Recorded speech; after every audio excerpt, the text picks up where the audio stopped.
Welcome to Bharat kitchen. ఈ రోజు recipe మ్యాంగోతో డిఫరెంట్గా జిన్ను చేసుకుందాం. మ్యాంగో తీసుకున్నాను, శుభ్రంగా కడిగేసాను. ఇప్పుడు దీన్ని మనం రసం పిండుకుందాం. కప్పుకి కొంచెం వెల్తిగా పంచదార వేస్తున్నాను. అలాగే మనం మ్యాంగో తీసుకున్నాం కదా, ఆ జ్యూస్ని కప్పులో పోసుకొని కొలుసుకుని వేసుకుందాం.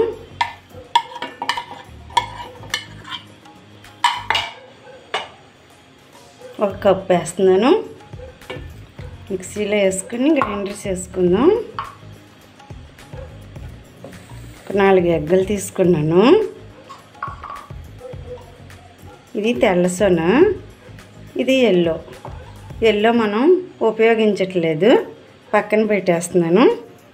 4 ఎగ్గలు అవి 4 ఎగ్గలకి సొన వచ్చింది. ఇది కూడా మిక్సీలో వేసేసుకుందాం.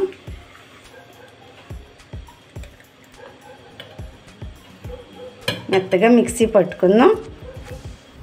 మిక్సీ పట్టాను, ఒక గిన్నెలో వేసుకుందాం. గిన్నెలో వేసేసాను. ఇప్పుడు పాలు పోసుకుందాం. ఒక పాలు ప్యాకెట్ తీసుకున్నాను, కొలుసుకొని పోసుకుందాం.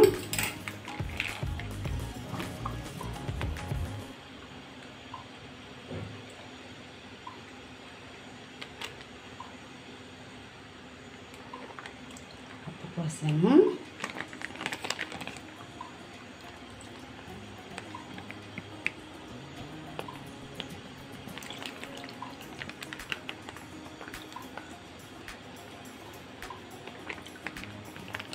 రెండు కప్పులున్నర పాలు పోసాను.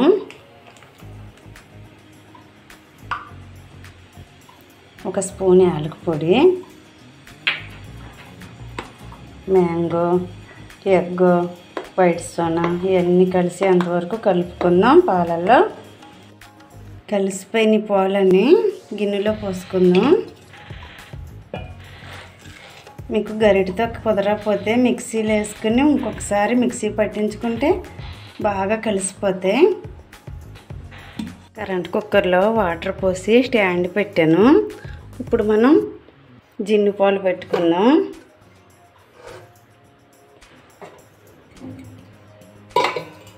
ప్లేట్ మూతేస్తున్నాను. జున్నులో పిస్తా పప్పు వేసుకుందాం. కొంచెం ఉడికాక వేస్తే పైకి కనిపిస్తాయి. పిస్తా పప్పు చిన్న చిన్న ముక్కలుగా కట్ చేసాను.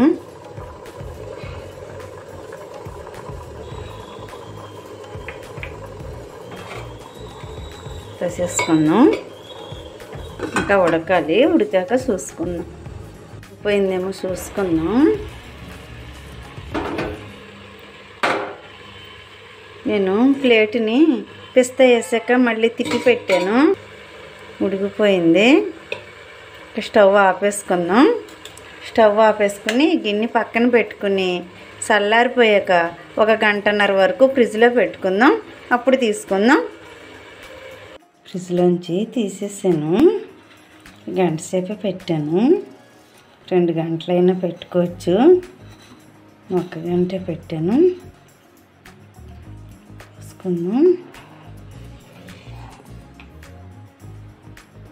మ్యాంగో జిన్ను చాలా టేస్ట్గా ఉంటుంది. మీరు కూడా ఒకసారి ట్రై చేయండి. ఈ వీడియో మీకు నచ్చినట్లయితే లైక్ చేయండి, షేర్ చేయండి, సబ్స్క్రైబ్ చేసి బెల్ ఐకాన్ క్లిక్ చేయండి.